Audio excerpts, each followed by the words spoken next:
Ja, prav lep pozdrav vsem skupaj. Ne vem, če veste, ampak danes smo uradno po bengalskem koledarju vstopili v leto 1422. Tako da, ob tem, ko se tako lepo pozdravljam, zaželim tudi šupko novoboršo, srečno novo leto.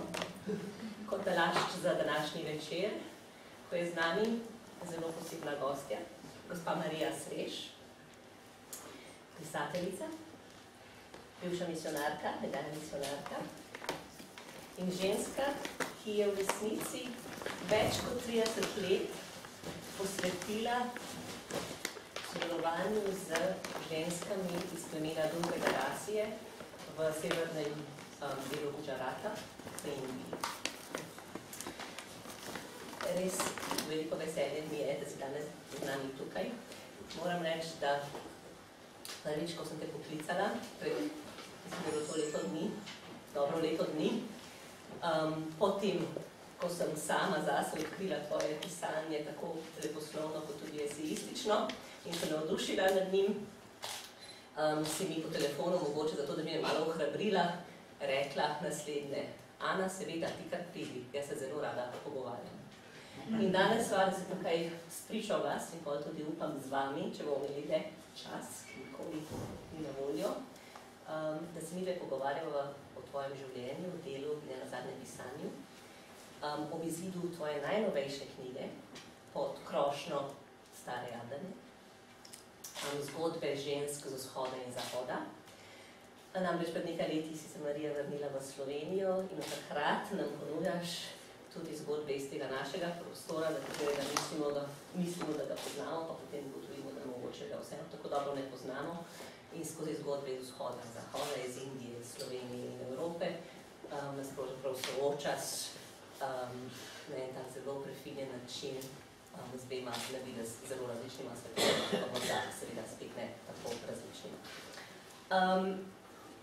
Knjiga je šla pri založbi Iskanja in med nami je tudi neodvisna založnica Bojana Pavlič. Na koncu boste imeli možnost in priložnost, da si knjigo kupite. Avtorica bo z veseljem podpisovala in podpisala. Mogoče preden začneva z najnim pogovorom, mi dovoliš, da se samo na kratko predstavim za tiste, ki Marije Sreš še ne poznate. Namreč rojena si bila nekje na drugo svetovno vojno, 1943 v Bratoncih, v Prekmurju. Kasneje si maturirala in kasneje v Mariboru končala ekonomsko šolo, visoko ekonomsko šolo. Potem si se pa leta 1971 kot misionarka podala v Indijo in sicer se odšla v Gujarat, ker si tam želela sodelovati s podeželskimi ženskami plemena Dunga Rasije. Najprej si se zato lotila učenja jezika in v Ahmedabadu kot ena redkih tujih žensk, ki je to uspelo, diplomirala iz gujaratskega jezika in literature. Nato si začela delati s staroselkami in izčasoma svoje izkušnje, svoje življenje z njimi začela prelivati na papir. Ampak to ne v slovenščini, niti ne v angleščini, ampak v gujaratščini. Še več, leta 1994 izide tvoja prva knjiga kratkih zgodb z naslovom Girasma Ekdumri, v angleščini To Survive and to Prevail, v slovenskem prevodu imamo Tam, kjer ti sude cveto, za katero avtorica istega leta prejme nagrado za drugo najboljšo zbirko kratkih zgodb od Gujaratske akademije literature in umetnosti. Nato, leto kasneje, še ena imenitna inštitucija, ki se reče Gujarati Sahitya Parishad, književna akademija, ob svoji 100. obletnici izbere tvojo knjigo kot eno od 100 najpomembnejših knjig v gujaratski književnosti. Če za trenutek samo pomislimo, kaj to pomeni, ne gre tukaj samo za izjemno knjigo kratkih zgodb, ki jo Slovenka napiše v gujaratščini in zanjo dobi nagrado, ampak zares Marija s to knjigo pravzaprav prvič v zgodovini gujaratske in s tem tudi indijske književnosti ženske iz plemena Dunga Rasije pripelje v književnost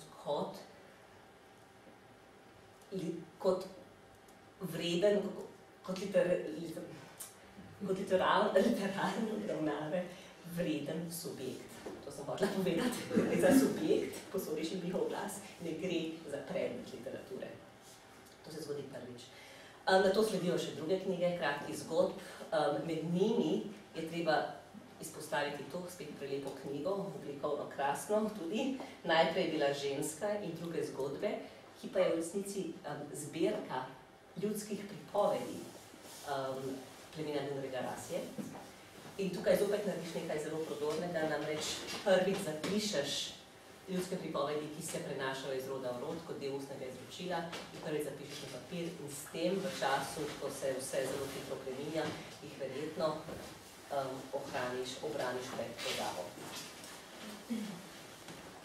Skratka, lahko bi še naštevala, mislim, da je čas, da preideva kar k najnem pogovoru. In jaz bi začela kar nekako, če se preseliva nazaj v času, in bi te vprašala, kako se je zgodilo, da ti je pravzaprav življenje pripeljalo do odločitve, da greš v Indijo, in sicer na pot, ki predpostavljam, da ni predvidevala vrnitve.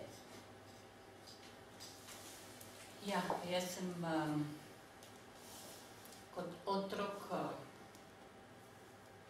sem si zelo želela izobrazbe.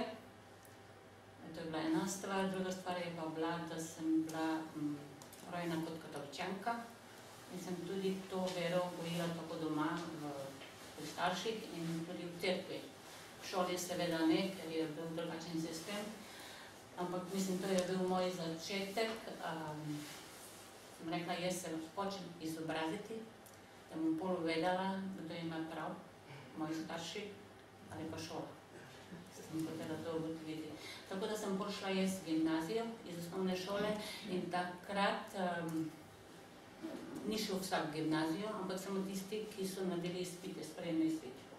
Tako da sem jaz izpite naredila, seveda je bil moj oče v proti, ker mislim, takrat se je odpirala Mura v Prekmurju in vsa dekleta so šla tja, najprej denar je bil zelo važen. No, potem sem izbrala jaz izobrazbo in sem končala gimnazijo, potem pa še višjo, takrat je bila še višja ekonomska Vekš v Mariboru in tudi tako je dobila službo in ko sem bila stara 22 let, sem nekako rekla, zdaj pa deklica, da pa izbiraj, ali se poročiš ali pa kaj drugega narediš. In v tem času sem spoznala, sem dobila informacije, da v Španiji obstaja ena družba žensk, ki grejo v misijone, ampak grejo kot v civilu, ne grejo v tisti uniformi, ker jaz nisem marala uniform. Tako da sem bolj jaz zaslužila toliko denarja, da sem se lahko plačala pot in se podala na pot v Španijo, kjer sem se naučila pač španščine in se tudi pripravila na misijone. Seveda, to je bil zame šok. Ko smo rekli v Španiji, da se je na misijone treba pripraviti. Jaz rekla, kaj se pripravili, mi vse znamo, ne? Evropejci, imam izobrazbo in to. In sem rekla, ne, treba se nekako pripraviti na tvoj odnos do njih, kako se boš ti do njih vedela, kako jih boš sprejela. No in to je bil tudi čas drugega Vatikanskega koncila. Mislim, da vsi veste, kaj je to bilo. To je, boš ti razložila? Povoj boš kar ti. To je vsekakor prelom, ne? Mislim, da je bila prelomnica v cerkvi, ko je cerkve sklenila, da se je treba približati ljudem in da pač posodobiti in nekako zaživeti z ljudmi. To je bilo 62. leta, je bil prvi, drugi je bil 64. In takrat so nas spodbudili, da naj gremo med ljudmi in naj živimo tako kot ljudje. Še posebej nam misionarjem so dali to svobodo, da smo šli na vasi in da smo šli med reveže, ker takrat nune niso šle med reveže. Pa tudi duhovniki ne, so bili nekako zaščiteni s tistimi, kaj bi rekli, samostanskimi zidovi. In se ne bi se smeli nekako mešati z ljudmi, da se ne bi verjetno pokvarjali. To nekako. Ja, ker v 70-ih letih Recimo, takrat Indija ni več sprejemala tujih misionarjev, ne? Mene zanima, kako to, da so tebe sprejeli? Jaz sem bila doma iz Jugoslavije, ki je skupaj z Indijo ustanovila gibanje neuvrščenih. Tam je bil Naštito, tam je bil indijski Nero in potem Indira Gandhi, njegova hčerka. No in potem je predstojnica naše družbe rekla, čuj, mogoče boš pa ti, ki si Jugoslavanka, lahko dobila vizo za Indijo, ker drugih ne pustijo. Jaz sem zaprosila, takrat sem bila že v ZDA-ju, da bi se naučila angleščine. Moj namen je bil iti na Japonsko. Jaz sem najbolj lotala, je bila najbolj daleč in tako. Se imeli najbolj težki jezik, se mi del. No in potem sem rekla, dobro, pa grem v Indijo. In to je bil res pravi božji dar za me. Se pravi, si hotela ići najbolj možno daleč. Čeprav Indija pa Japonska, to sta zelo različni kulturi. Si bila kdaj na Japonskem? Ne. Še pride? To še pride? Ne vem. Kot pravi v Indiji po inkarnaciji, po reinkarnaciji, ne vem, nimam želje. Dejansko nimam želje, ker mi je Indija dala toliko vsega, da imam dovolj. Daj nam mogoče še malo več povej o tem klicu misionarja. Kaj to zares pomeni? Kako si ga ti razbrala kot klic? Ker si rekla, da si imela pravzaprav dovolj polno življenje tukaj v Sloveniji, preden si se odločila, da greš daleč od doma. Če sploh lahko o tem govorimo. To je malo težko razložiti. To ni nič posebnega, po mojem. Jaz sem pač normalno živela, imela normalno vero v Boga, da Bog obstaja, zdaj je obstajal. In potem sem rekla, kaj pa zdaj ne naredim. In nekako vidiš neko bilanco, je rekla to in to. In pol rečeš, ja. Več ko sem vedela o tej kongregaciji v Španiji, ki se je imenovala misionarke Jezusa Kristusa, sem rekla, to se mi dopade, to ime, ta naziv, pa tu je nekaj zame. No in potem sem rekla, to je božji klic in grem. Sem rekla, jaz grem, ker se počutim nekako močna, da ga uresničim. In še da zdaj vem, kako težko je bila tako. Pozneje. In tvoje prve srečanje z Indijo, ker Indija je zelo, človek rekel, intenzivna dežela. Jaz vedno mislim, da ko je človek mlad, je vse lepo. Vse je svetlo, vse je zvezdno, vse je lepo. Indija, mislim, najprej je bilo tisto tropsko podnebje, ki je bilo za nas težko. Vročina, potem pa prah, potem je bila tisti njihov smisel za čistočo, ali kaj ga rekli? Čistočo, pomanjkanje čistoče. Oni imajo svojo, in mislim, to je bil drugi svet, bi jaz rekla, ker so oni drugače mislili. To so bili, mislim, Indija živi, boš tudi lahko rekla, kaj se tebi zdi. Ja, jaz dalj časa, ko preživim v Indiji, več imam vprašanj in manj nekih jasnih odgovorov. Vsekakor človeka nekako sooči sam s sabo na način, ki se ne mora soočiti recimo v tem našem udobnem in lagodnem evropskem, zahodnoevropskem, kakokoli življenju. No, mene so presenetile množice na ulicah, me je presenetil hrup, mislim, Indijci so tako hrupni, ne? Potem, kaj še, ampak jaz sem imela nekako jasno pot, jaz sem bila v sklopu ene organizacije, ki mi je rekla, da se pa nauči, najprej se boš učila gujaratščine, potem boš pa delala. Mi smo imeli, naša družba je imela veliko šolo v mestu Račutu, kjer so bila samo bogata dekleta. In to je bilo takrat, ravno ko nas je cerkev pozivala, da naj gremo med reveže, ne pustimo velike šole drugim in naj gremo mi, ki smo res pustili vse na podeželje in naj gremo med ljudi, ki jih še ne poznamo. Tako da sem jaz potem začela učiti gujaratščine. In tu si se pravzaprav, ti si vpisala študij gujaratske književnosti in jezika, ne? Kaj je pomenilo, to 3-4 leta intenzivnega študija? Najprej se nisem, jaz sem se najprej spisala za en 10-mesečni tečaj gujaratščine. To je kar precej bogat jezik, zelo podoben bengalščini. Imamo druge črke, malo so drugačne, ampak besede so zelo podobne, besedni zaklad. In sem se učila, ampak medtem so me poklicali na policijo, na zaslišanje in sem rekla, kaj sem jaz naredila. In niso mi povedali, kaj sem naredila, ampak so rekli, da sem v trenutku, da me vržejo iz Indije. In nisem nič razumela, sem šla pol jaz k našemu škofu in rekla, čujte, gospod škof, to se mi dogaja, kaj pa zdaj? No, pol je on bil dober diplomatik, on se je znal pogajati z vlado in tako naprej do Indijec. In je rekel, veš kaj, ti boš pa nekaj naredila, česa še drugi niso. Boš šla na univerzo in se boš učila bolgarskega jezika in boš imela diplomo in enkrat, ko imaš diplomo v njihovem jeziku, ti nič ne morejo. Zaradi tega sem šla jaz pol na univerzo.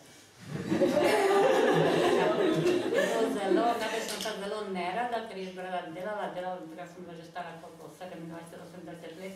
Jaz bi delala, mislim, ko sem mlad nekaj delala in pa se tam učiš čist abecede in tak. Ampak vseeno pol sem šla, ampak Se pravi, takrat nisi vedela, da boš postala pisateljica v guđaratskem jeziku, ne? Ne, pa mi je rekel en profesor, da pišem zelo dobre spise, sem dobre spise pisala in tudi, ko smo imeli en predmet, ki je bil unseen, to se pravi, nisi vedel, kaj dobiš, mislim, kakšno vprašanje dobiš. In se dobil recimo en članek, dolg članek, ki se ga moral strniti v 3-4 stavke in pa 4 stavke, od drugega se mogla spet razširiti in po 20 strani. Imeli so zelo težki način izpitov, mislim, da je bil to angleški sistem, vse so pisali. Ampak se moral pisati čim več, mislim, ne en pol papirja. Tako da tistega jaz nisem mogla, ker sem je delal, mislim, dejansko sem delal na umno, ampak sem vseeno pač že tam dokazala, da lahko pišem.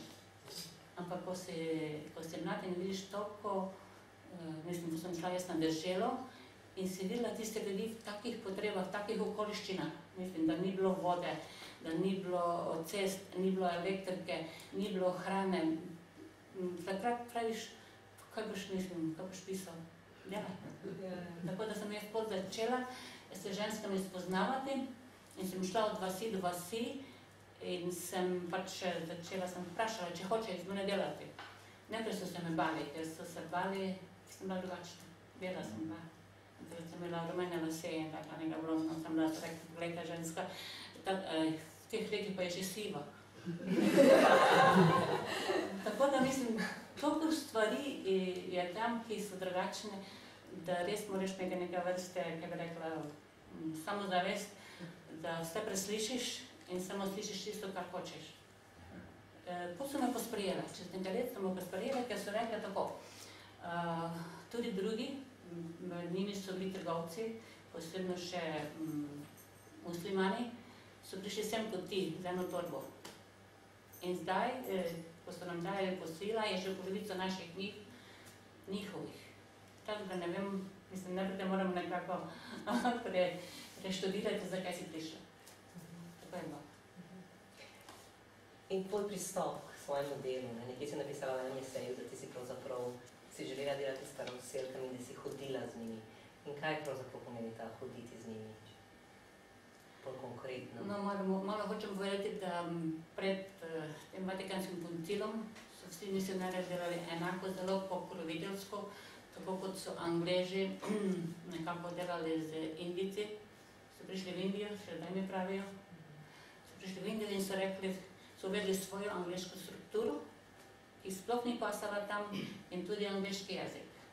No, in to je bil nekaj vrste pokroviteljski, kolonizatorski način, zaradi česa je potem vlada sklenila, da ne bo več sprejemala tujih misionarjev. Ja, ta negativni prizvok, ki ga imajo misionarstvo, ravno zato, ker se ga povezuje z imperializmom in kolonializmom. Mogoče treba povedati, da tvoje misionarsko delo ni vključevalo pokristijanjevanja, evangelizacije. No, mislim, v začetku človek sploh ne ve, kaj bo delal, ker moraš videti situacijo, ki si in nekako preštudirati. Dosti sem se družila z indijskimi socialnimi delavkami v Indiji, mislim, in ženskami, ki so vodile žensko gibanje, mislim. Takrat, nekako v 80-ih letih, se je nekako Indija še posebej čas zganila in so se vsi zbirali ženske, moški, posebej ženske, no, ker so se pač nekako zavedle, da je treba nekaj spremeniti. Ko sem prišla jaz, so bile ženske zelo, to so mislim, ugotovila, najprej prestrašene, so se ne zbali, potem so pa bili zelo pod kontrol moških. In kako to vidimo, one so imeli tiste, one so morale moškim tudi na zunaj kazati recimo spoštovanje.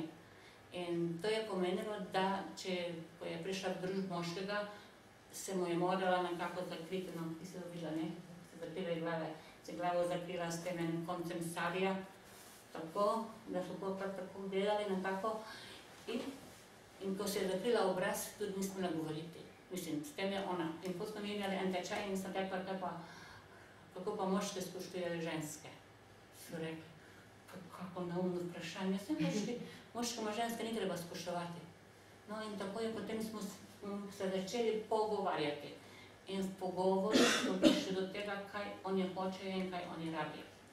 Tako da sem nešla z njimi počasi, tako kot so oni hoteli in smo delali tisto, kar so oni sklenili, da se dela. In je bil čas, ko sem imela 2000 žensk, nekako, kako bi rekla, sem bila v stiku z mnogimi ženskami in smo začeli, nekako smo zaprosili za projekte. Država je pa imela denar za nerazvite staroselce, ki pa nikoli ni prišel do njih, ker oni niso vedeli za to in niso bili pismeni. Ja. Tako da mi smo tako smo šli skupaj s temi projektami in ko so enkrat ženske dobile nekaj denarja. Imeli smo zelo preprosto projekte, recimo one so hotele vodnjake, radili so vodo. Potem so hotele živino. So bile vse kmetice, so hotele koze, so hotele kokoši, so hotele krave, smo potem organizirali mlečno zadrugo in najnazadnje smo rekli, da se bomo pa naučile pisati. Tako da so se začele učiti pisanja in takrat so meni rekli, veš kaj, mi ne bomo uporabljali teh učbenikov naših otrok, kaj si pa misliš, pa nismo mamice, nismo odrasle, oni pa nismo enake otrokom, ne, oni so naši otroci. Tako da so rekli, veš kaj, ti nam boš tam pisala nekaj zgodb, ti lahko prepoveduješ. In potem smo začeli, tako kot je to nekako, takrat se je dosti govorilo o pedagogiji tega Pablo Freire. Zdaj se hodila reči, ki se govorila o socialnem delu, da verjetno je to inspiracija. Je naredil dosti v Južni Ameriki. In smo potem rekli, dobro, se bomo zbrali, zvečer smo imeli tisti pouk, ženske moške so jih pripeljali do tja, so jih pospremili. In tako je prišla samo ženska, ki je moški dal dovoljenje, da se lahko udeleži tega in tega srečanja. In mu je tudi obljubila, da bo nekaj materialnega prinesla v tistega, mislim, tako da je to bila neka pogodba med možem in ženo, da so lahko prišle. Tako je bilo to.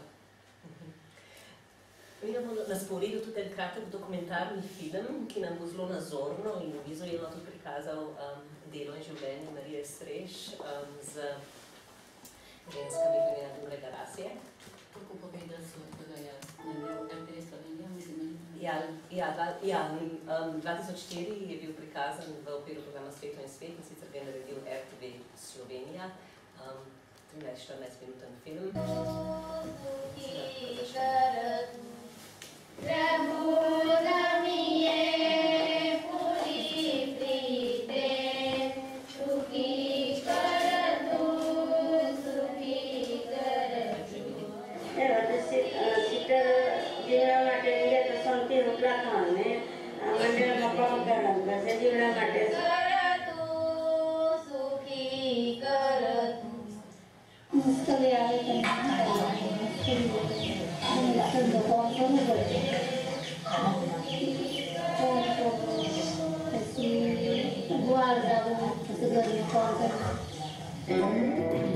Ponos, dostojanstvo, spoštovanje, svoboda, ljubezen so tiste besede, ki jih nosi v srcu vsako dekle. Vsaka žena iz plemena Dungri Garcia. Indijske staroselke v deželi Samarkanda v zvezni državi Gujarat se že desetletja borijo proti različnim krivicam. Po eni strani plemenske navade ženskam jemljajo človeško dostojanstvo. Po drugi strani pa hindujska večina nad staroselci izvaja kastno diskriminacijo.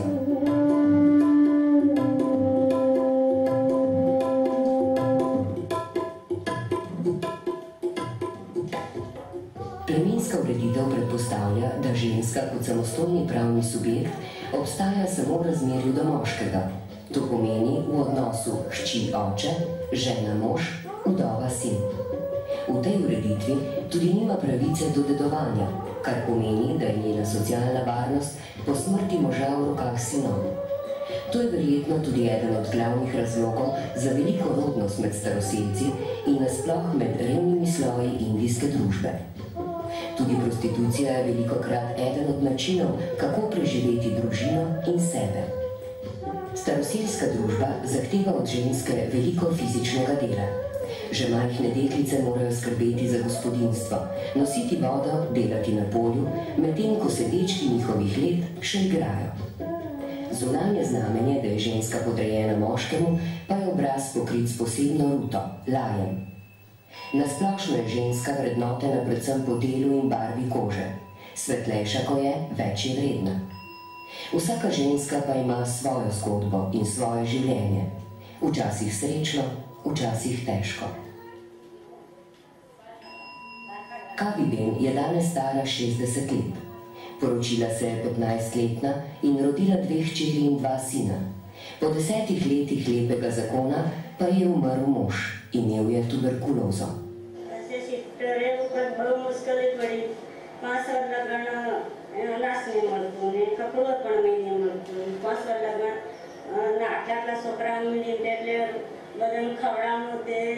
પણ ગામના પાંચે દાણા આવતા લાગી એટલા કરી ખવડાવતી કોઈ ખારું દુખું કોક નહીં સુતે તસે સીધા 5 વર્ષ લગન ખુરચ્યો એટલે વર્ષે મારા સાસરાએ એવું કીધું કે એક બાર ગામને ભાઈ લાવી આ લગ્ન મારા દીકરા માટે દીકરો મરી ગયા એટલે દીકરા એને લાવી આ તારે 4 છોકરાનું તારે ગુજરાન સલાવશે. Čeprav moža ni sama izbrala, ga je postopoma vzljubila. Šangar se je ukvarjal s preprodajo volov. Tako je družina zaslužila nekaj dodatnega denarja, s katerim sta izšolala 6 otrok. V drugem zakonu sta se namreč rodila še 2 sinova. Kaviben zaradi svoje pokončnosti in vztrajnosti danes uživa spoštovanje med ljudmi. Kot prva ženska je postala član vaškega odbora Pančajata. लोगों का हम माने कि पशु आते हैं वो खाते हैं तेनों चोरी नहीं करेंगे पैसों लेके तेनों पैसों मारा पेट में खाए नहीं એટલે બધું लोग कमानी सके से कार्य सारी से. Tudi Ašaben se je poročila mlada. Z možem sta si ustvarila lepo družino. Rodile so se ima 3 hčere in 1 sin. Mož je delal na železnici in zaslužil dovolj denarja, da sta prvi 2 hčerki lahko nadaljevali šolanje. Toda lansko leto so mestne oblasti moža zaprle in ga obtožile umora svojega brata. Ašaben je naenkrat ostala brez vsake pomoči. ભણવાનું એક છોકરીને ભણવાનું પકડ્યું. 12મું પાસ થઈ ગઈ પણ એ આગળ નહીં ભણી શકી. અને એક બીજી 9મામાં છે 8મામાં છે પણ રડ્યા જ કરે મમ્મી મારે ભણવાનું છે. છોકરાઓ જોઈને એમ કહે છે કે મમ્મી મારે ભણવું છે તો હું હવે કઈ જવાબદારી બહુ આવી ગઈ છે. પછી બધા છોડી ઘરમાં મારા પપ્પાને બહુ ઈચ્છા હતી કે છોકરી ડૉક્ટર બને એન્જિનિયર બનવું હતું. મારે ઈચ્છા પૂરી નહીં થઈ એટલે બહુ ખર્ચો થઈ ગયો છોકરી પાછળ. એટલે પછી પૈસા લાવવા કોઈ નહીં પછી પીટીસીમાં લેવું દીધું છે અને આ કેટલું વર્ષ ચાલે છે. Poleg tega, da družina nima denarja, se srečuje še s strahom pred zaslišanji. આ બધા ખોટી રીતે નામો આપ્યા છે એટલે શું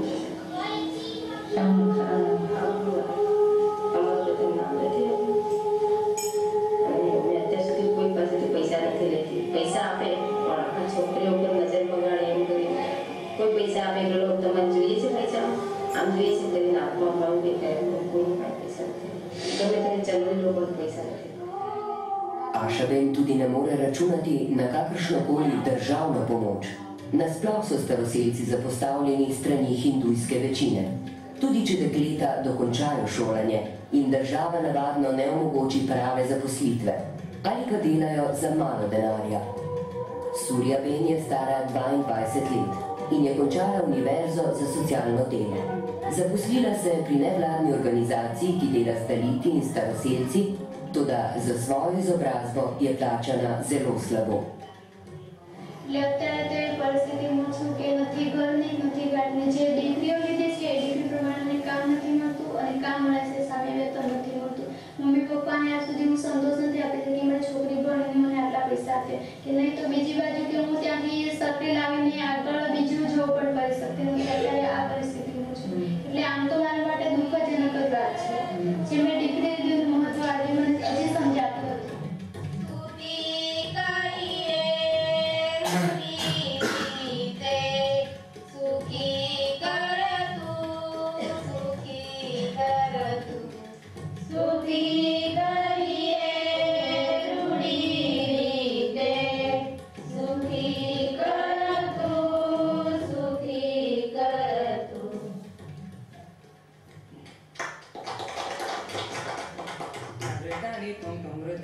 Leta 2002 je bila ustanovljena organizacija za napredek žena, Pragati Mahila Mandal. Prve temelje tega gibanja je skupaj s sestrami postavila Slovenka, sestra Marija Sreš. In sicer sredi 70-ih let, ko je kot misionarka prišla v Indijo in nato v zvezno državo Gujarat. Prvi cilj ženskega gibanja je bil odgovoriti na težave, s katerimi se ženska srečuje vsak dan. Namen naše organizacije je ta, da se žensko spoštuje. Prvič je to imela je že ta namen od začetka, da ženska je tudi oseba, ki ima svoje dostojanstvo. In da se ona tega zaveda, da tudi jo drugi spoštujejo zaradi tega, ker je oseba, ne zato, ker je naredila to in to. In moje izkustvo je to, da za dosego te samozavesti in te zavesti, tako pri ženski kot pri moški, je to, da je ženska ekonomsko neodvisna. Organizacija za napredek žena že več let prireja različne tečaje, na katerih žene in dekleta spoznavajo posamezne obrti, s katerimi bi lahko zaslužile nekaj denarja. Zemlja staroselcev je namreč zelo odvisna od monsunskega dežja in zgodi se, da zaradi suše družine ostanejo brez hrane. Prek različnih socialnih dejavnosti pa dekleta in žene lahko nekaj zaslužijo tudi doma. V skoraj 30 letih je organizacija izpeljala kar nekaj konkretnih projektov. Ker je v deželi veliko pomanjkanje vode, so najprej po vaseh izkopali vodnjake in v zadnjih letih naredili tudi nekaj namakalnih naprav.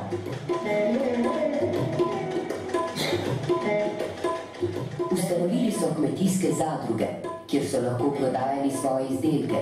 Organizirali pa so tudi različne tečaje. Trenutno je v mestih veliko povpraševanje po ročno vezenih izdelkih in vse, kar staroselke naredijo, brez težav tudi prodajo. Toda tudi pri ženskem gibanju od začetka ni šlo brez težav. Predvsem moški so bili do organizacije nezaupljivi. મારો પોતાનો અનુભવ તો હું એકવાર બહેનોને હિંમતનગર માર્ગા તાલીમમાં લઈને ગયેલી. લગભગ 35 જેટલી બહેનો હતી. તો ફક્ત અમે બહેનો જ હતી, કોઈ પણ પુરુષ ન હતો. તો પણ ગામ લોકો અમને એવું કહે કે એ તો કંઈક ધંધો કરવા માટે છેડા પર લઈ જઈને પડી ગયા છે. એટલે આ બહેનો કંઈ સારું શીખવા માટે નથી ગયા, પણ કંઈ ધંધા માટે ગયા છે.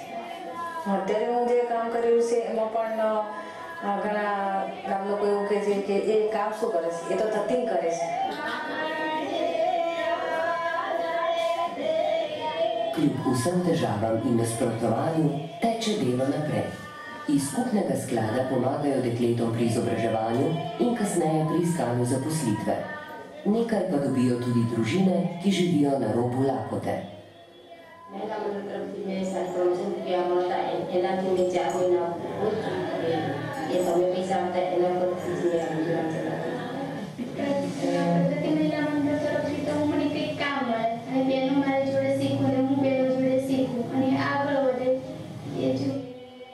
Induben Katara meni, da je položaj žensk mogoče izboljšati z odkritim pogovorom med možem in ženo, v katerem bi mož spoštoval drugačno ženske. Sama ima iz svoje družine dobro izkušnjo, ker jo mož živavaj spoštuje in ji pri delu tudi pomaga. Induben zato verjame, da je takšno spoštovanje mogoče doseči tudi v drugih družinah. મારું માનવું એમ છે કે અમે જે કંઈ કામ કરીએ છીએ એનો પુરુષનો સાથ તો જરૂર જ છે અમને. પુરુષ સાથ આપે, એમને ભૂલ છે તો પુરુષ કહી શકે છે, પરંતુ અમને જેટલો સાથ આપશે અને અમને અમારા કામમાં કદાચ અમને કદું ખોટું થતું હોય તો સુધારી આપશે અને અમારી સાથે સાથે આવશે તો ખરેખર અમે એ રીતે કદાચ પાછા પડી શકીએ, અમારી પ્રગતિમાં આગળ રહી શકીએ. પણ હંમેશા અમારે પુરુષનો તો સાથ જોઈએ જ. Ženske iz plemena Dungri-Grasija so v 30 letih uspele ponovno pridobiti samospoštovanje in dostojanstvo. Težave in ovire, ki jih še čakajo v prihodnosti, zanje niso več nepremagljive. Prepričane so namreč, da jih na njihovi poti nič več ne more zaustaviti. Jaz to, kar imam, to jaz predajam naprej. To. Če nimaš te Božje milosti v sebi, če nimaš Božjega duha v sebi, če nimaš dejavne ljubezni in če nimaš neke drže, da se potrudiš, da odpustiš, da sprejmeš, potem tudi nimaš kaj naprej dati. In jaz pravim, jaz jim dajem naprej to, kar imam, kar sem, dejansko kar sem. In tako potem jaz mislim se vrši nekako, ena oseba se drži teh vrednot, druga oseba sprejme te vrednote, jaz dam naprej, kar imam in potem one to dajajo naprej in tako se nekako ustvarja občestvo. Jaz verjamem zelo v živo občestvo. Nekako, ljudje, to so Božje občestvo.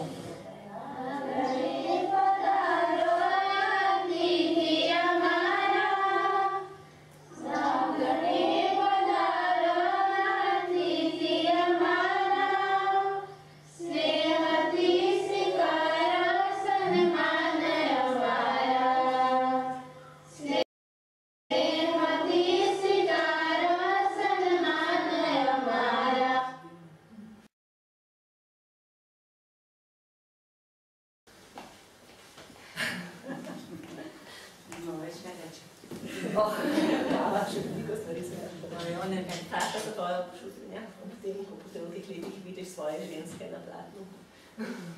Mislim, imam jih rada še zdaj. Lepo je bilo z njimi, zanimivo je bilo. Dosti sem se odučila tega, kar sem znala in dosti sem se naučila. Kaj si se pa morala odučiti? Odučiti sem se morala gledati na uro. Potem skrajševati srečanja, ker one, ko sem enkrat prišla, se ni mudilo domov. Potem nekako imeti glavno besedo. Sem morala iti nekako v, kaj se pravi temu, da so one... Povleči se nazaj. Ja, pomagam, ja. Povlekla se nazaj. Ja, sem se morala povleči nazaj, da so potem one res verjele, ker so to tudi naredile, da so vse to one naredile. Sem bila jaz tam samo tako kot neka prijateljica, kot neka mentorca. One so pa uspele vse to izvesti. Je bilo težko včasih? Včasih je bilo težko, ker so moški so nam vedno govorili, da ženske nič ne vemo. Avertonati, to je bila stalna beseda. Ko sem ženske kaj vprašala, ne vem. Imeli so tako majhno zavest, sem rekla, da sem se včasih res njih, ne da sem se razjezila, pa sem rekla, pa ne moram verjeti, da nič ne veš, da ve, da popuha in to. S tem je bilo treba, dosti se s njimi pogovarjati, da so končno verjeli, da so ljudje. Ker Manu Pai, njihov velik filozof pravi, da, to je pa indijska filozofija, da ženska ni človek, je samo človek, oseba v odnosu do, najprej je hčerka, do očeta, potem je žena, do moža in potem je kot vdova do sina. Ampak ja. In kako so moški potem s časom, oziroma na začetku, ali pa potem s časom sprejemali tvoje pobude? Tudi na zadnje si ustvarila neko malo revolucijo, se mi zdi. Z moškimi sem nisem imela nikoli konkretnih težav, ampak sem jih zelo zmedla. In so pol bežali k našemu župniku in so me tožili, da govorim to in to in to. In pol je naš župnik je bil tudi jezuit, je malo bolj je malo širše gledal na življenje, bil je iz Bombeja in je rekel, veste kaj, 50% žensk in 50% moško, to smo si vsi enaki. tako da kar Marija dela, je vaše dobro. No, in to se vedno dogaja in to nas ženske jedi, ne, ko verjamemo bolj moškim kot pa ženskim. Tu sem se včasih jedila, zakaj mislim, ne verjamem, ampak so bile tolikokrat, pa je že, kako se pravi, temu preslepljene, da so morale vse preveriti. In glavna stvar je bila to, da ko so začele enkrat se zavedati, da so ženske, ko so začele pisati, mislim, najbolj sem bila presenečena, sem jih učila tudi pisave, ker sem se naučila njihove abecede in tako naprej. In vem, da je bilo eno dekle, Bebli, imeli smo tablice, nismo imeli še papirja. In je ona napisala, lahko za mano, Bebli. In se je usedla in gledala. Pa za šak nekaj, kaj delaš? Bebli. In pol je rekla, prvič sem napisala svoje ime. Si lahko predstavljate, kakva sreča. Mislim, so take majhne radosti, mislim, za nje, ampak za me so bile to take radosti, da sem rekla, mislim, to nekaj vrste, to me je res dajalo energijo in veselje in uživala sem v tem. Ja.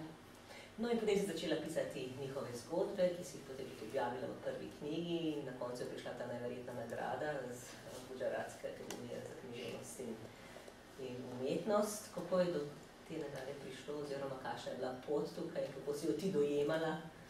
Mislim, jaz sem delala zato, ker sem rada delala, nisem se nikoli pričakovala, da bi mene Indija nagradila, ker nisem še za to tja.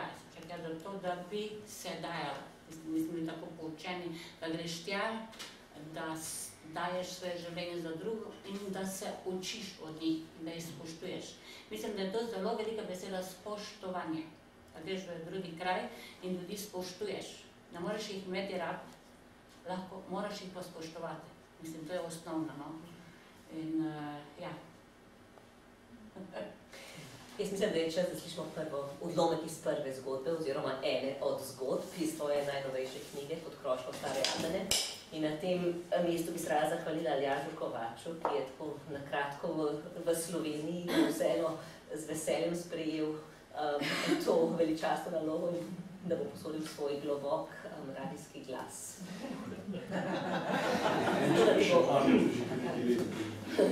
Skole se začne.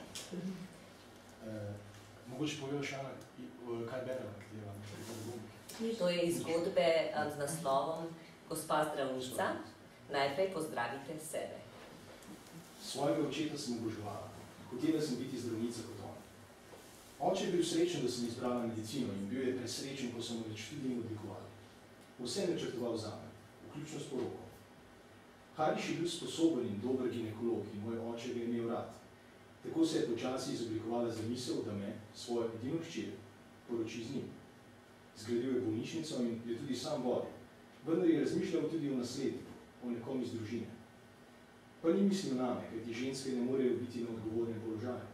Kaj takega je bilo za očeta nepredstavljivo. Ampak na nekoga, s katerim se bom poročila in ga pripeljala v družinsko podjetje. Tako mu nisem mogla ogovarjati, ko je predlagal, naj se poročim s Harišem, čeprav bodoči mož ni bil čisto iz naše kaste. In če sta že oče in mati prihajali iz različnih kast in bila srečna v zakonu, zakaj ne bi bila tudi jaz? Soglašala sem s predlogom. A bila sem naivna, Rija, ob Bog, kako naivna sem bila. Kako malo sem vedela o drugih moških in ženskah. Pomisli, kako so me vzgajali. Princeska v utrjenem slonokoščenem stolpu. Že mogoče, da sem bila pametna, vendar z veliko premalo družabnih slikov. Ko sem odraščala, nisem imela nobenega fanta, tako nisem vedela, kakšni so moški. Tudi prijateljic ni bilo, tako da nisem imela pojma, kakšen je svet upravljanja, spletki in nevoščljivosti, v katerem se vrtijo vse mlade ženske. Šlo je za dogovorjeno poroko, kakršno nam nalagajo naši hindujski običaji. To naj bi pomenilo vnaprej dogovorjeno življenje, varno in udobno. Ampak kakšen šok sem doživela. Mislim, da je bila najna prva skupna noč, morda druga.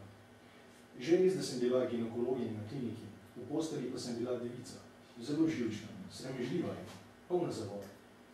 Hariš je pokazal nezadovoljstvo, kar me je potisnilo v še večjo stisko. Potem me je primerjal svojo ljubico in luske so mi padle z oči. Hariš, moj izvoljen mož, je že 3 ali 4 leta živel z drugo žensko. Niste bila uradno zaročena, vendar ste si bila na razpolago že zato, ker ste bila iz iste kaste. Ampak Hariš je bil tudi stremuh. Ponudba mojega očeta je pomenila status, premoženje in moč. Vse, po čemer je hlepel že toliko let. Pa še lastna bolnišnica, zakaj pa ne? Kaj potem, če je pogodba vključevala poroko s šefom hčerko? Hariš je bil odločen, da bo sedel na 2 stolih, kot pravi lik. Obdržal bo zvezo svojo prijateljico, kljub poroki. Vedel je, da me bo preveč sram, da bi razdrla zakon. To je bil trnov začetek mojega zakonskega življenja. Če bi bil Hariš potrpežljiv in razumevajoč, bi mi pomagal, da bi dobila več samozaupanja v postelji in postala strastna ljubimka. A njega to ni zanimalo. Bil je grob in nasilen, poniževal me je s stalnimi primerjavami z ljubico, za katero je govoril, koliko boljša je. Včasih me je udaril, ker nisem izpolnila njegovih pričakovanj. Izgubila sem zaupanje vase. Postala sem živčna in prestrašena. Potem, čez 1 leto, sem po božji previdnosti rodila svojega prvega otroka, deklico, Gito. To je bilo veselje za vse, zame, za starše, za sorodnike. Ne pa tudi za Hariša, ki je hotel dečka.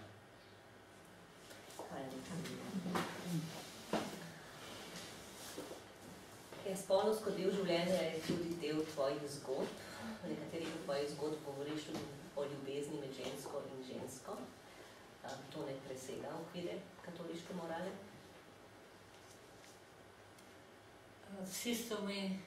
Mnogi so mi zamerili, tako v Indiji kot tukaj, da o tem pišem. Ampak jaz pišem o življenju. In pišem tisto, kar vidim in kar se dogaja. Naslednji odlomek, ja.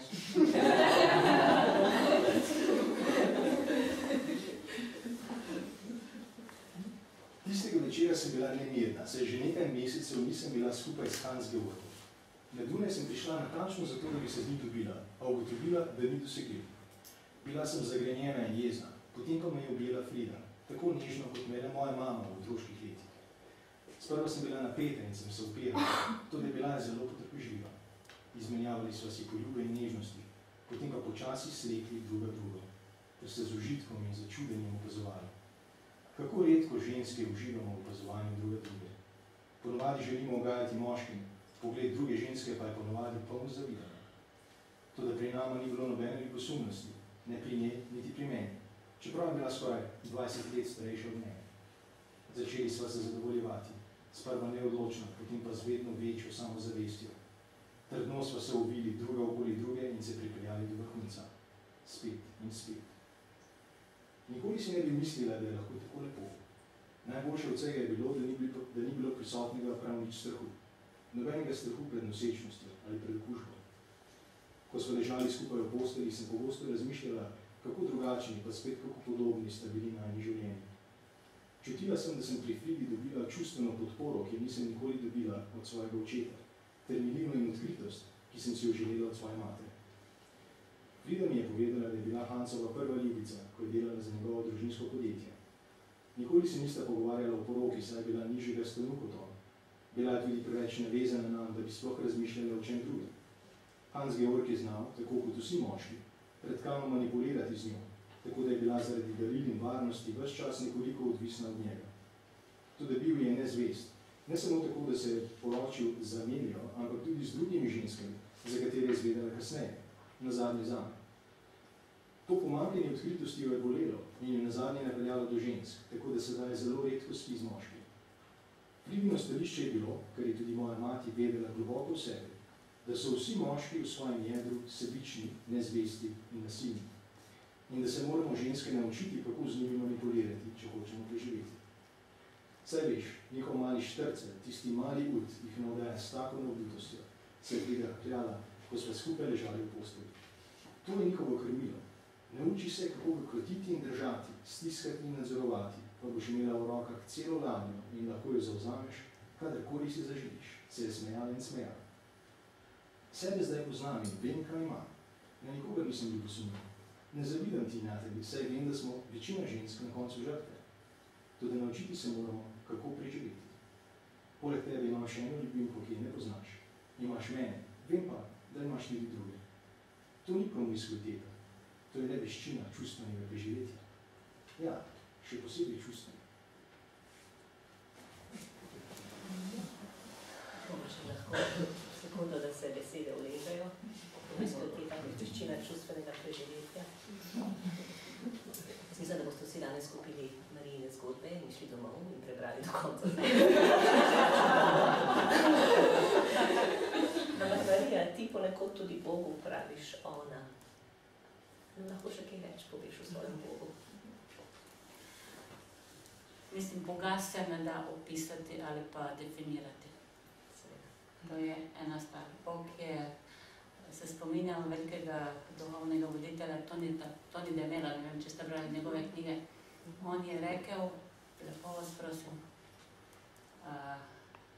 dajte Bogu toliko spoštovanja, da si ga predstavljate kot najboljši človek, najboljša moška, najboljša ženska.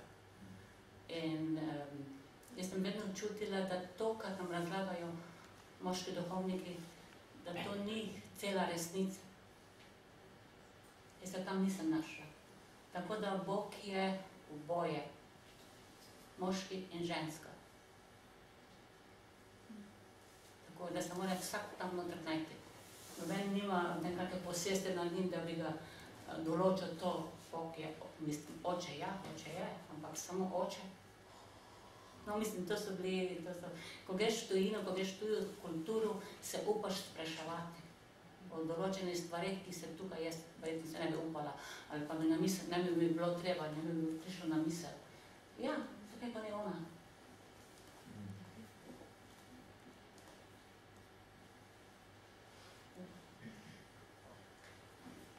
To so se spraševale nekatere feministične teologinje, pred približno 40 leti, kot je bila Helga Zorge, ki je rekla, ali je kje sploh religija, ki bi imela boginjo in ne Boga. Tako da zgleda, da je Marija, da si prebila pravzaprav iz lastne izkušnje to ogrado, ki je bila enospolna. Neverjetno. Nisem se tega zavedala. Človek živi po svoji vesti, tako kot ve in zna, do spoštovanja do sebe in do drugih. In potem gre se naprej po pravi poti. Tako nekako mislim, to je zame vera, mogoče tudi vera v Boga. Večkrat razmišljam o tem, ko mi sprašuje, kakšen je tvoj Bog. Ko sem bila mlajša, sem dosti večkrat imenovala Boga, po imenu, no. Ampak zdaj se mi zdi, smo tako, mogoče sem tako, kot sta dva starčka, starec in starka, ki se imate zelo rada in si sploh se ima ni treba več nazivati en drugega, ampak se tako poznate, mislim. Tako da, kaj bi rekla, ne vem, tega tudi ne znam razložiti, kot sem rekla, Boga se nam da opisati. Moraš ga doživeti, moraš se z njim komunicirati, moraš se nekako čutiti, moraš se pustiti, voditi nekakvi naravni, kaj bi rekli, vesti. Mislim, tako da je prav, da druge ne žališ, da druge ne ponižuješ, da druge jim ne škodiš, ampak da si jim v korist, ampak tudi sebi.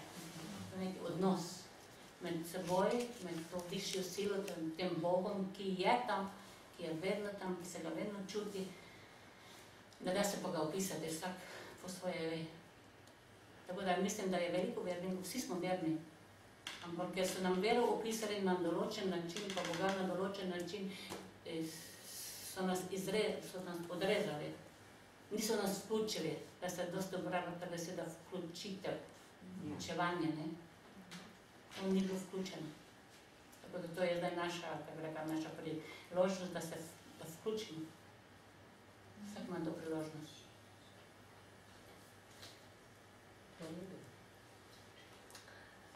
Ja, se tudi v krščanstvu, ne, pravzaprav, če gremo malo nazaj, je bila vera ne toliko stvar neke dogme, poveritev v nekaj, ampak stvar doživetja in nenazadnje ljubezni.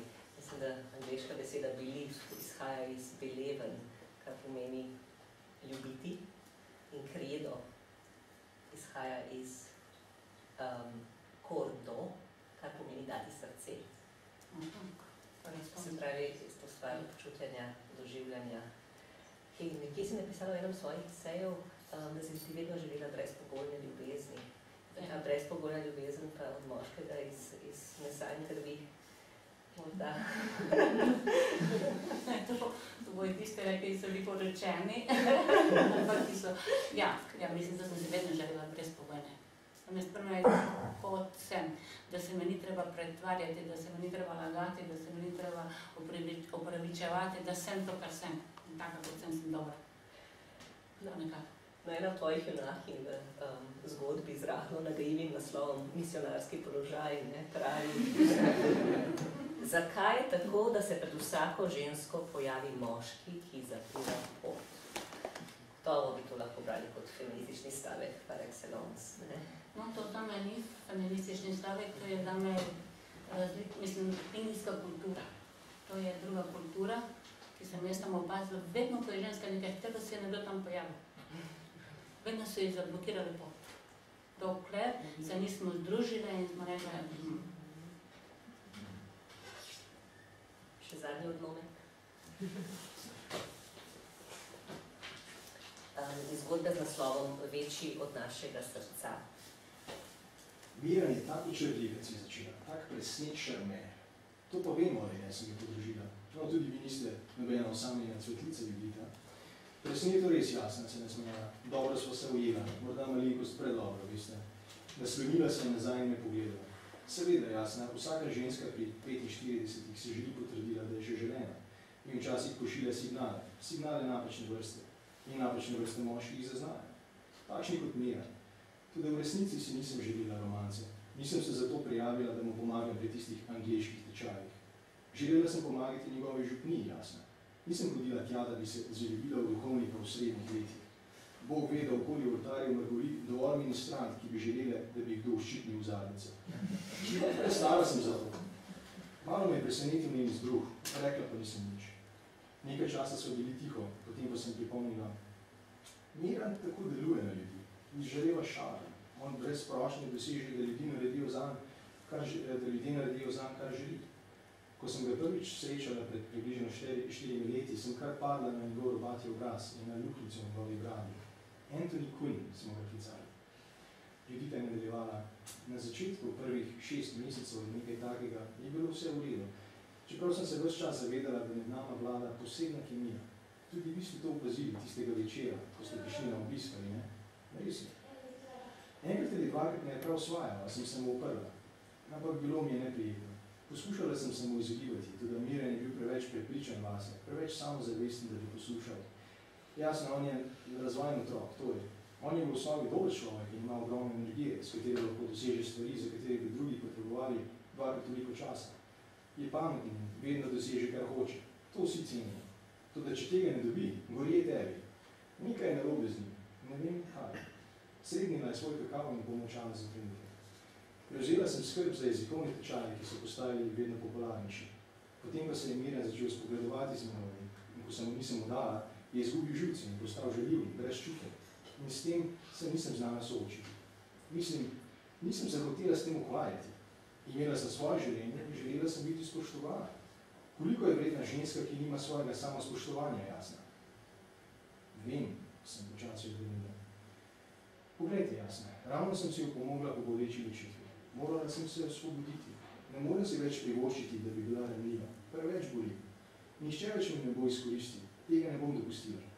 Prej sem bila žrtev v zakonu in še ena afera je bila zadnja stvar, ki sem jo potrebovala. Tega nisem več hotela. Preprosto nisem. No, to je že ena zgodb, ki črpa iz naše realnosti tukaj. Kako težko se je bilo vrniti v Slovenijo? Zelo težko. Mislim, fizično človek pride, ampak umsko, emocionalno, jaz sem še vedno tam. In zaradi tega, pravzaprav zaradi tega sem začela pisati tudi slovenske zgodbe, da bi se od tam odtrgala, ker vem, da ni vrnitve. In je treba živeti tam, kjer si. Se pravi, danes se vračaš v Indijo samo še kot turistka. Ja. To je precej druga Indija. Tudi spoznavaš drugačno Indijo danes, ne? Ja, ker ne grem med ženske, ne grem, ker so vedno pripovedovali, kako jih ta druga voditeljica nekako drugače tretira. In da kako vedno so me primerjali z drugimi. In potem sem nekaj ne grem več med nje, ker tisto, kar sem jim dala, zdaj, kar imajo, naj cenijo. Ne pa, da se vedno vračamo v preteklost, tisto je bila. Ne, tu živite in ja, tako da z nekaterimi imam prijateljstva, so pa več se srečujemo, zato ker tudi je že mnogo let minilo, nekatere so že umrle, tiste moje sodelavke. Ona knjiga je zanimiva, to sem mi pozabila prinesti, Domačin, kjer je moje srce. Tam je 20 zgodb in tam so resnične zgodbe mojih sodelavk, staroselk. Tisto so zelo preproste zgodbe, preprosti stil. Pa izdala jo je Mohorjeva, mislim, da je že razprodana, ampak tiste so bile moje, mislim, tisti ožji krok v začetku. Ja, ko si šla v Indijo, si rekla, da si zapisala, da si bila takrat polno idealizma. Dobi idealizem z leti drugačne barve, drugačne razsežnosti, pa ne samo idealizem, tudi druge reči, kako praviš nekje, ženske se z leti spreminjamo. Kako je s tvojim idealizmom danes?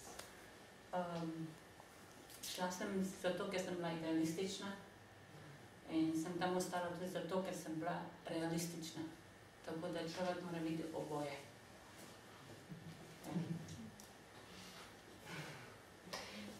Jaz mislim, da je zdaj čas, da mogoče povabimo še vas, da vprašate Marijo kakršnokoli vprašanje v zvezi s tem, o čem smo se že pogovarjali, ali pa s čim drugim.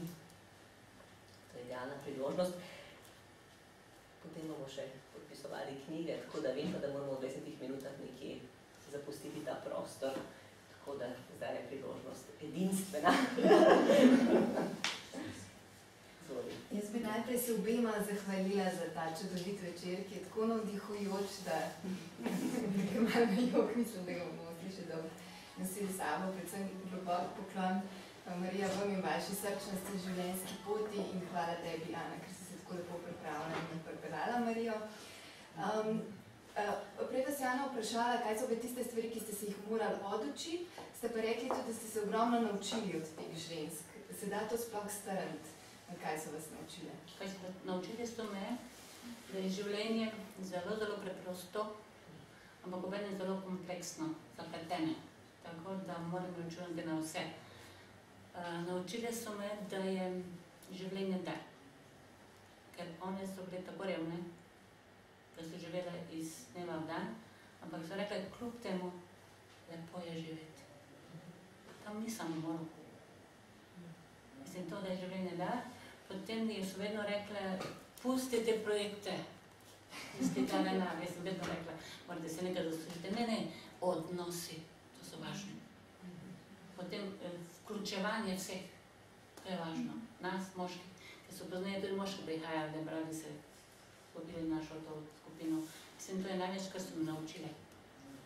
In da se je treba vedno, da se človek lahko vedno preživi. Zato je bila ta prva knjiga v angleščini, sem dal naslov To survive in to prevail pomeni živeti in ostati. Tako nekako. Ja. One so rekle, da se lahko vedno preživi in to z veseljem, to z ljubeznijo. One so bile vedno, vse ste videli, kako so vesele, kako plešajo. Mislim, one so polne življenje. Ja, mislim to. Da je življenje lepo. Ja. Oprostite, jaz sem glede Indije čist nevedna, ampak govorite o staroselkah in me zanima, o čem je razlika med staroselci in ostalimi. Staroselke to so prvotni prebivalci Indije, ki jih je približno v Indiji, celi Indiji 50 milijonov, v naši državi jih je kar 14 milijonov, ja, dosti jih je. Ostali, večina prebivalcev, vsaj 70% jih je hindujcev, ki so, to so Arijci, ki so prišli iz severa in so potem zasedli Indijo v tisto in so razdeljeni na kastni sistem. Poleg tega so še budisti, ki jih je tudi približno 50 milijonov in so tudi muslimani, kak je 170 milijonov. Zdaj vlada pa hinduizem, mislim, hindujci vladajo politično, tudi, kaj bi rekla, kulturno, veš. Ja, in staroselci so nekako podcenjevani kot, ker so zelo malo šolani, zdaj že znajo pisati in brati, potem ker so revni, potem ker se ne znajo braniti. Oni pravijo vladi, da ko pride kakšen uradnik do hiše, da je prišel tiger iz gozda. Oni se tako bojijo. Oni so čisto drugačni. Nimajo svoj jezik, imajo svoj dialekt, ki pa dejansko nima pisave, samo govorijo. Ti si se morala naučiti poleg bučaraščine, ki pač ni jezik, si se morala naučiti tudi njihovega jezika. Ja. Jaz sem šla na vas s tisto lepo bučaraščino z univerze. Jaz prijam tja in mi pravi en fant šolani, pravi, kako govoriš s tem bučaraščino. To je tako, kot če pride Prekmurec v Ljubljano in se nauči ljubljanščine. In to eno prekmurski doma govori, taka razlika je nova. Zdaj, jaz bi sam pravzaprav pripomnila vprašala, kasni sistem je odpravljen že kar nekaj desetletij, pa vedno znova nekako slišimo, da v resnici pa pravzaprav to se še kar traja. V praksi je kasni sistem še veljaje. A se to kaj blaži, ne vem, Mislim, problem, to je zelo kompleksno vprašanje. To je zelo veliko vprašanje, mislim. Politizacija nekasnega sistema s poskusom, da bi se to zgodovinsko odpravilo. Prepovedanje. Pač uradno je prepovedano, ampak po drugi strani so pa ravno pripadniki določenih kast z tega naslova lahko pridejo do določenih nagrad in služb in možnosti izobraževanja. To v tem procesu, ko se mu reče affirmative action in ta pozitivna diskriminacija, ki je bila upeljana, ko se Indija osamosvojila, kot nekaj, kar je samo mogoče ki bo trajalo neko obdobje, ampak v resnici se je to zdaj tako utrdilo v sami družbi, da danes je v bistvu kasna karta tista, na katero lahko zelo dobro politično igraš. Tako da ja, to je se mi zdi zelo težko in kompleksno in vsekakor neenoznačno vprašanje. Ja, kaj ne? Lahko vprašam? Mene zanima, koga častijo, kakšno vero imajo staroselci? Imajo izvirno? Oni častijo naravo, kudrat, oni pravijo temu Bog. Nimajo pa nobenih simbolov, nimajo templjev, nimajo, kaj bi rekla, obredov, nič nimajo. Oni mi in narava. Vse tako si preposlizante to pomeni. Ja. Tako da se vdomo zvedelo do deklaracija. Marija, ste bili kdaj v življenjski nevarnosti ali pa ste kako zbolirali ali takšen? Ja, vsak dan, ker se je bilo dosti kač. So bile tiste naučati, kobre, tiste so prišle do nas, potem so bili škorpioni.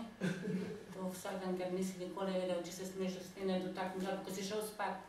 Vedno tam smo imeli take postelje, smo jih ven peljali na verando, ker je bilo noter prevroče spati in se moram pregledati vsako rjuho, če ni noter take kače ali če ni tako. Ja, mislim, to je bilo dnevni upravek. Potem sem enkrat šla sem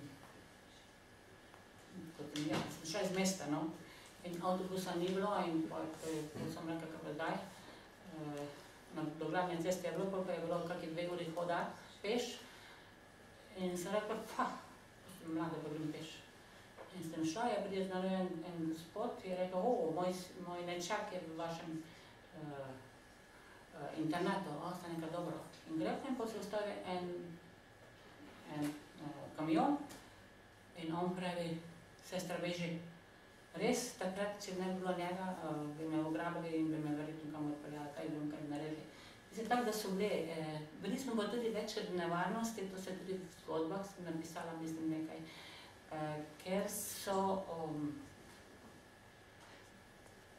tam je ena podpolitična stranka, ki so zelo proti tujcem, in oni so bolj, nekako so napadli cerkev, prišli, so napadli internet, vse, mislim, so prišli na nas s tistimi svojimi kameni, tako da smo se mogli takrat tudi skriti, tako da je bilo večkrat. Ali pa smo bila enkrat v avtobusu, smo se parali vsi skupaj in ženske nisem šla nikoli sama nikamor. In so rekli, čuj Marija, ti pa zdaj tu ostani, avtobus se je ustavil, sredi gozda in kaj pa zdaj? So rekli, ti tu ostani, ne gremo ven. No in potem 3-4 so ostale z mano, ostale so šle ven in so se dogovarjali s tistimi, ki so me hoteli ugrabiti, da me ne pospijo. Mislim, ja, so bili taki primeri. Zakaj so vas hoteli ugrabiti? Kaj bi pa naredili za odkupnino? Ne vem, verjetno bi me posilili in kam vrgli. Ja, mislim, tako oni delajo. Boko Haram, ne? Ja. Jaz bi rada eno vprašanje. Ta tvoja šola zdaj njih, ali je to aktivna, delujejo, imajo svojega vodjo, voditeljico, bi rekla, te delavnice in ta organizacija za pomoč osamosvojitve ali za samostojnost. Mislim, naša družba? Ne družba, ampak ta, ko se ti te ženske vodila dol. Ta skupina ljudi, ki ne bi... Ne boš verjela, Stana je bila v Indiji, ona je tudi nekaj naslikala in se že dolgo poznala. Ti ne boš verjela, kaj se mi je zgodilo pred par leti, ko sem jaz nekaj predlagala, da bi, mislim, ta skupina, ki ste jo videli na televiziji, se je imenovala naprej ženske. Ja. In sem jaz pol predlagala, da bi sprejeli 2 osebi, ki njim nista bili všeč. In sem rekla, da jih pač sprejmemo med nas, ne, ker sta naredila to in to, sem rekla, dobro, pa se jim odpusti. In je prišla ravno ta Kavija, ki je bila tu, ki je bila moja dobra prijateljica in me je prijela tu za lase, kot majhno šmrklo, in je rekla, Marija, nikoli naša kultura uči, da se ne odpušča. Da se človek, ja, oni imajo to krvno v svetu. Glavo za glavo. Ja, glavo za glavo. In takrat so te ženske, sem hodila v 10 vasi, so napisale vse, vsaka vas svoje pismo in naštele vsaka 20 napak, ki se jim zagrešila. In jaz razmišljam, mislim, da tako že v Bombeju, tam sem jih vodila, sem rekla, pa kaj zdaj, sem rekla, da grem jaz tja in bomo to razjasnili. In sem klicala, oni so imeli telefon, ta mož in žena. Sem rekla, Indo, jaz bi prišla k vam, da bi se pogovorili. In je prišla mož, da je rekel, ni govora, se ti ne odpusti. Pri nas se ne odpušča. In tako sem jaz s temi ženskami prekinila, s 7 vasmi. Potem sem šla v druge vasi, ampak nikoli se nismo več srečali. Mislim, to je to. Krvna osveta je krvna osveta, se ne odpušča. Mislim, to sem bila jaz samo zgrožena. Pa dobro, te niso poiskale tiste, ki so bile s tabo? Ne, ker one so svojimi. Ti nisi našega plemena. Tu je identiteta. Mislim, tu ni prehoda. In kaj jim ni bilo všeč? Kaj so naštele? Mislim, to je bil en zakonski par, ki je prej z njimi deloval kot neke vrste voditelja namesto mene, sta me zastopala in sta jih ogoljufala. Ker nekem denarju, kaj zvem, kaj je bilo. In vrla krivdo? Name, ja. In verjeli so onemu?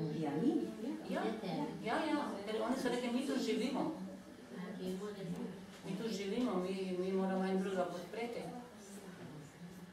Kaj pa ta primer, ki je bil v filmu, ko so obtožili moža Oduna, da je ubil brata? Ja, pa kaj? Kako mora tako ena skupina reči, ti si ubil, pa konc gotovo? Dejansko ni on ubil, nekdo drug je bil v družini, ampak on je pol, mislim, policija ne gleda, on je pol v grad, mislim, pač vrže oni zaprejo vsakega. Tisti, ki podkupi, mislim, tu je toliko podkupovanje. Podkupovanje. Korupcija je zelo velika, ja. Kako pa sodišče dela? Ali je pravična? Ali je ni pravična? Kako bi jaz peljala tudi debato v nekem vode. Jaz se da moramo zelo malo končati. Če kakšno vprašanje ne posega v posilstvo, v korupcijo. Kaj pišeš danes? Nič. Imela sem v misli ene spomine, ampak sem jih odložila. Bom videla. Ja, bom že že, da se moram malo, kaj se pravi, malo vključiti v Slovenijo in pol se malo naučiti slovenščine in slovenskega, kaj vem. Ker pišeš zdaj v angleščini svoje kratke zgodbe, a tudi v slovenščini, kako? Zdaj trenutno nimam nič na računalniku. Pa to, kar smo poslušali iz tega sveta že, odtrgano od, recimo, Indije, to je bilo napisano v slovenščini, kar smo poslušali, zadnjo zgodbo. Ja, to je absolutno. To bomo lahko kupili, ne? To zdaj je lahko. Tu so zgodbe. Če bi smela reči, ker jaz sem tvoje knjige prebrala, ne? In sem bila tako presenečena na tem, da si ti že tako vstopila v ta svet duhovni in vsakdanji praktični, ki tukaj obstaja, ko sem poslušala. Zato me izredno zanima ta knjiga in prepričana sem pa, da boš razvila se pravzaprav zdaj v tem novem okolju. Mislim, za tega novem duhovnem okolju. Slovenskem? Ja, zato, ker sem tako rečemo, na osnovi tega, kar sem slišala, ker sem primerjala s temi zgodbami, ki so bile v prejšnjih knjigah. Sem bila resnično presenečena, kot da se od nekdaj globoko v vseh teh najrazličnejših razsežnostih vseh vrst tukaj in zdaj. Tukaj in tam. Mislim, da sem, ampak se tega ne priznam. Se še bo? Ja, mislim, da se trudim se, ampak mogoče še rabimo malo več vašega potrjevanja. Preberite knjigo, pa mi povejte, kako. Se da lahko v tvojo potrditev.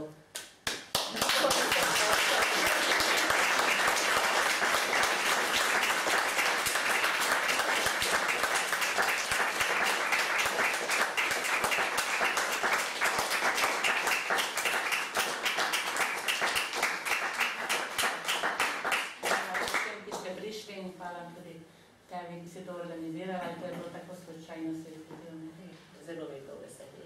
Upam, da še kdaj, do naslednjič, ne? V redu. Ja.